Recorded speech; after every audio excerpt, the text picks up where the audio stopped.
Hi friends, ఈరోజు మనం నబ్బా నటేసా ప్రియదర్శిని ముఖ్య పాత్రలుగా నటించిన డార్లింగ్ మూవీ రివ్యూ గురించి మాట్లాడుకుందాం. నేనైతే నా ఒపీనియన్ని మనం ఈ రోజుల్లో ఓటీటీ వచ్చిన కాలంలో ఎక్కువగా ఓటీటీకి ఎడిక్ట్ అయిపోయిన ఈ రోజుల్లో ఈ మూవీని థియేటర్ వరకు వెళ్ళి చూడొచ్చా లేదా అనేది ఫైనల్లో చెప్తాను. మీరు ఒకవేళ థియేటర్కి వెళ్ళి ఈ మూవీ చూస్తే మీకు గనక ఈ మూవీ నచ్చిందా లేదా అనేది కామెంట్ చేయండి. ప్రియదర్శన్ పెళ్లి చేసుకోవాలని ఎన్నో కళ్ళగంటుంటాడు. అలాంటి ప్రియదర్శన్ అనుకోకుండా పెళ్లి ఫిక్స్ అయిన తర్వాత తన పెళ్లి చేసుకోవాల్సిన అమ్మాయి లేచిపోతుంది.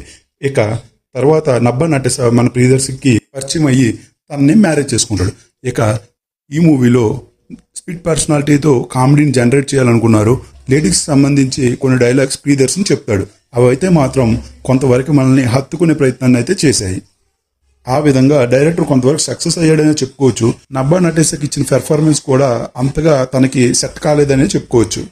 అయితే మీకు ఎంతమంది తెలుసో లేదో నాకు తెలియదు కానీ రీసెంట్గా నబ్బా నటేసా ఒక యాక్సిడెంట్ నుండి రికవర్ అయిన తర్వాత తీసిన మూవీ ఇది. ఈ రోజుల్లో ప్రతి చిన్న విషయానికి కూడా పబ్లిసిటీ చేసుకుని క్యాష్ చేసుకుందాం అనే అనుకునే సెలబ్రిటీస్ ఉన్న ఈ రోజుల్లో నబ్బా నటేసా తనకి రికవరీ అయ్యే వరకు ఆ విషయాన్ని ఎవరికి తెలియకుండా సీక్రెట్ మెయింటైన్ చేసి రికవరీ అయిన తర్వాత ఎటువంటి సింపతిని యూజ్ చేసుకోకుండా మూవీని మళ్ళీ మూవీస్లోకి రీఎంట్రీ అవ్వడం జరిగింది. ఈ విషయంలో తన్ని అప్రిషియేట్ చేసుకోవచ్చు. అయితే ఫైనల్గా నా రివ్యూ ఏంటంటే ఈ మూవీకి నేను 2/5 ఇస్తాను. ఎందుకంటే ఈ మూవీ ఓటీటీలో చూడాల్సిన మూవీ తప్ప ఈ వర్షాల్లో థియేటర్కి వెళ్ళి చూడాలి అనే అంత కంటెంట్ ఉన్న మూవీ అయితే అనిపించలేదు. ఓకే ఫ్రెండ్స్, మీకు కనుక నా మూవీ రివ్యూ నచ్చినట్టయితే ప్లీజ్ సబ్స్క్రైబ్ చేయండి, షేర్ చేయండి.